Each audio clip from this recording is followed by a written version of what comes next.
اور آنے والے وقتوں میں اس طرح کے انگیجمنٹس ہمیں فریکوینٹلی دیکھنے کو ملیں گی۔ یہ جو اس کے اوپر ہم دوبارہ آتے ہیں، یہ جو استنبول میں ہو رہا ہے، یہ تو عجیب ہی ہے، سمجھ سے باہر نہیں آپ کو لگتا؟ رشین انوائے کہہ رہا ہے کہ ہمیں گارنٹی چاہیے ناٹو کے آرٹیکل 5 کی طرز کی کہ aggression against one country will be considered as aggression against everyone. تو اب یہ گارنٹی کون دے گا؟ جو پیس بروکر کر رہے ہیں، جس میں ناٹو کنٹریز شامل نہیں ہیں اس طرح سے، یعنی کہ ناٹو نہ وار روک سکا، نہ اگریسر کو مار سکا، اور اب جو اگریسر ہے اسی کے حامی جو نئے گروپ کے ہیں ان سے گارنٹیز، تو یوکرین ناٹو میں جاتا جاتا یہ تو سلپ ہو کے ادھر یہ بڑا امیزنگ نہیں ہے؟ بالکل امیزنگ ہے، اور میرا خیال میں اگرچہ امریکہ اور یورپ کا ڈیزائن تو یہی تھا کہ یوکرین کو یورپ اور نیٹو، بالخصوص نیٹو کا حصہ بنا لیا جائے، لیکن میرا خیال میں جو ایشورنسز دی گئی تھیں اس کے اگینسٹ اس وقت جو یوکرین کے ساتھ ہو رہا ہے وہ کمٹمنٹ سے پوری نہیں کی گئی۔ اس وقت تو یوکرین کو اکیلا چھوڑ دیا گیا نا۔ میرا خیال ہے کہ جب اٹیک ہوا تھا اس کے بعد یوکرینین پریزیڈنٹ یہ سمجھ رہے تھے کہ شاید اس کے بعد اب یورپ اور امریکہ سے وہ ہیلپ آئے گی جس کو وہ تقاضا کر رہے تھے۔ شروع میں آپ کو ان کے سٹیٹمنٹس بھی یاد ہوں گے کہ وقت ہے کہ اب ان کی مدد کی جائے، لیکن میں اس وقت بھی ہم یہی طاہر صاحب بات کر رہے تھے کہ اگرچہ امریکہ کی سارے معاملے میں اگریسو اپروچ ہوگی، لیکن یورپ ایسا کچھ نہیں چاہ رہا۔ آپ نے دیکھا ہے کہ اس کے باوجود کہ ان کی انٹیلیجنس یہ بتا رہی تھی کہ یہ حملہ ضرور ہوگا، آخری لمحے تک یورپ کی لیڈرشپ نے رشیا کو ڈپلومیٹک فرنٹ پہ انگیج کر کے اس معاملے کو حل کرنے کی کوشش کی، لیکن میرا خیال میں دوسرے اینڈ پہ رشیا اور اس کے ساتھ جو باقی کھڑے ممالک ہیں ان کو اس تھریٹ کے بارے میں بڑی شیورٹی تھی کہ بنیادی طور پہ یوکرین اگر نیٹو کا اتحادی بننے جا رہا ہے تو اس کے مقاصد کیا ہیں، تو انہوں نے تو اس تھریٹ کو ہر صورت میں ختم کرنا تھا۔ تو اب یہ جو اب ترکی کی ہم بات کر رہے ہیں، تو اب یوکرینین لیڈرشپ کو یہ یقین ہو چلا ہے کہ اگر اس ملک کو بچانا ہے تو اس کے لیے آپشن ایک ہی رہ جاتی ہے کہ پھر نان نیٹوز کنٹری کی طرف جایا جائے، اور یقینی طور پہ ترکی اس حوالے سے ایک بڑا امپورٹنٹ رول پلے کر سکتا ہے، تو وہاں آئے ہیں۔ اور مجھے لگتا یہی ہے کہ اب وہ جو ایک ڈیزائن تھا امریکہ اور یورپ کا کہ شاید وہ روس کے پڑوس میں بیٹھیں گے اور کچھ کریں گے، وہ تو ممکن نہیں رہا۔ ہاں یہ ضرور ہے کہ اب یوکرین کو اس بلاک کے ساتھ گویا کہ رشیا کے ساتھ اور رشیا کے ساتھ جڑے دیگر ممالک کے ساتھ کھڑا ہونے پڑے گا، اور اس کی سلامتی اور اس کی سیکیورٹی کی ساری گارنٹیز اب یہاں سے ملیں گی، تو ہے بڑا انٹرسٹنگ۔ ویسے آپ کو یہ نہیں لگتا جیسے ناٹو تو ہے، پہلے بھی تھا، بٹ وارسا پیکٹ جو ہے وہ ڈیزالو ہو گیا تھا سوویت یونین کے ختم ہونے کے ساتھ، اور پولینڈ میں ہیڈ کوارٹر تھا، وارسا اسی لیے کہتے تھے جی جی، اور لیخ والیسا جو ان کے رشینز کے اگینسٹ وہاں پہ یونین لیڈر تھے، بعد میں وہ صدر بھی بنے۔ تو آپ کو یہ نہیں لگتا کہ یہ تو دوبارہ وارسا پیکٹ کی طرح کا ایک پیکٹ ڈیمانڈ کر رہے ہیں یوکرینین کے ریز کیا جائے ہمیں بچانے کے لیے؟ یقیناً میرا خیال میں جیسے ہم بات کر رہے ہیں کہ وہ ممالک کے جنہوں نے بنیادی طور پہ یوکرین کی لیڈرشپ کو قائل کیا کہ ان کو انیشلی کہاں جانا چاہیے، اب اگر وہ ممالک ان کو شاید یہ خیال نہیں تھا، ان کو یہ اس بات کا شاید اندازہ نہیں تھا کہ روس اس تھریٹ کو ختم کرنے کے لیے اس سطح تک جا سکتا ہے۔ آپ نے دیکھا ہے کہ اس وقت وہاں پہ شروع میں تو بلکہ جب ریاکشن آیا تھا برٹن کا یا یورپ کا یا امریکہ کا، تو پیوٹن صاحب نے یہاں تک بھی کہہ دیا کہ انہوں نے اپنے نیوکلیئر فورسز کو بھی کہا تھا، الرٹ پہ کر دیا تھا، ٹیکٹیکل ویپن۔ تو میرے خیال میں یورپ اور امریکہ شاید یہ امید نہیں کر رہے تھے کہ شاید روس اس نہج تک جائے گا۔ تو اب انہیں لگتا ہے کہ ایسا تو ممکن نہیں ہے کہ یورپ کو ایک بار پھر بیٹل فیلڈ بنایا جائے۔ تو بالکل آپ ٹھیک کہہ رہے ہیں کہ ایک وارسا پیکٹ کی طرف پھر معاملات بڑھیں گے، اور اس میں بہرحال نیٹو کنٹریز کا کوئی رول نہیں ہوگا، اور دیکھا جائے تو شاید امریکہ، روس اور اس کے جو اتحادی ہیں بالخصوص چائنا بنیادی طور پہ اس تھریٹ کو ختم کرنا چاہ رہے تھے، تو اس جنگ میں جو گول اچیو کر رہا ہے وہ تو روس ہی کر رہا ہے اور اس کے اتحادی کر رہے ہیں۔ یہ وارسا پیکٹ کا پیپر کے اوپر تو آرکیٹیکچر، وارسا پیکٹ نہیں کہنا چاہیے، نئے پیکٹ کا جو کولڈ وار نئی ہے، اس کا آرکیٹیکٹ پیپر پہ تو آرکیٹیکچرل ڈیزائن ہوگا، بلو پرنٹ ہوگا، بٹ اب تو یہ لگتا ہے کہ برک اینڈ مورٹل اور میسنری جو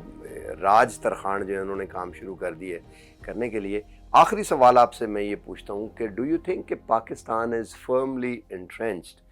ان دس نیو کیمپ، اور اس کے ہی کچھ ریپرکاشن ہیں جو ہمیں آ بھی سکتے ہیں؟ یقیناً میرا خیال میں یہ ڈسکشنز ہم بار بار کر چکے ہیں کہ اب چائنا ہمارے نیبرہڈ میں ہے، ہم اب اپنے آپ کو امریکہ کے ساتھ کھڑا رکھنے کی پوزیشن میں باقی نہیں رہے. وہ معاملات اور تھے کہ جب روس افغانستان میں آیا ہمارے پاس آپشن تھی کہ ہم امریکی کیمپ کو ایزیلی جوائن کر سکتے تھے. بٹ اب چائنا کو نو کرنا، اور ایسے میں کہ آپ کی اکانومی اتنی کچھ ٹھیک نہیں ہے،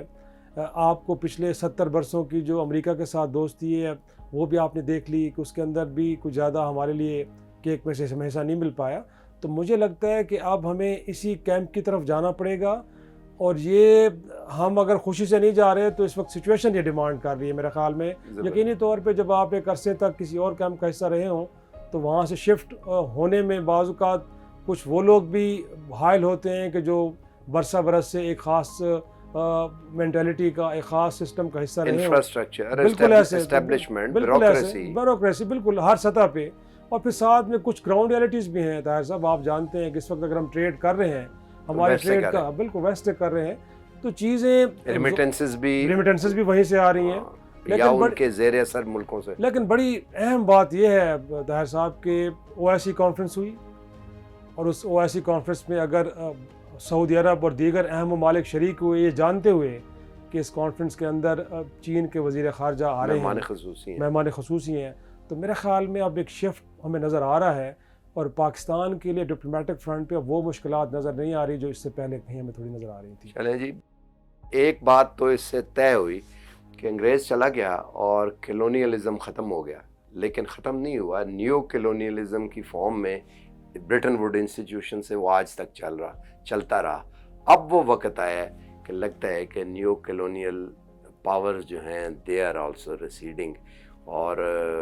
لیکن یہ ایک مشکل مرحلہ ہے پاکستان کے لیے. ڈومیسٹیکلی پولیٹیکل اس کے گریو کانسیکوینسز ہو سکتے ہیں، اور ایکسٹرنل لینڈ پہ باقی اور کچھ بھی نہیں تو فائنینشیل اس کے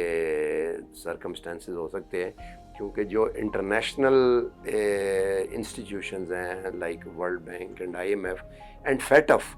ان کے ذریعے آرم ٹوسٹنگ جو ہے وہ کی جا سکتی ہے. آج تک کے لیے اتنا ہی. ملتے ہیں اگلے پروگرام میں. لائک اور سبسکرائب ہو سکتا ہے تو کر دیں، اور اپنے کمنٹس جو ہیں وہ بھی دیں تاکہ ہم اس کو مزید بہتر بنا سکیں. اللہ حافظ.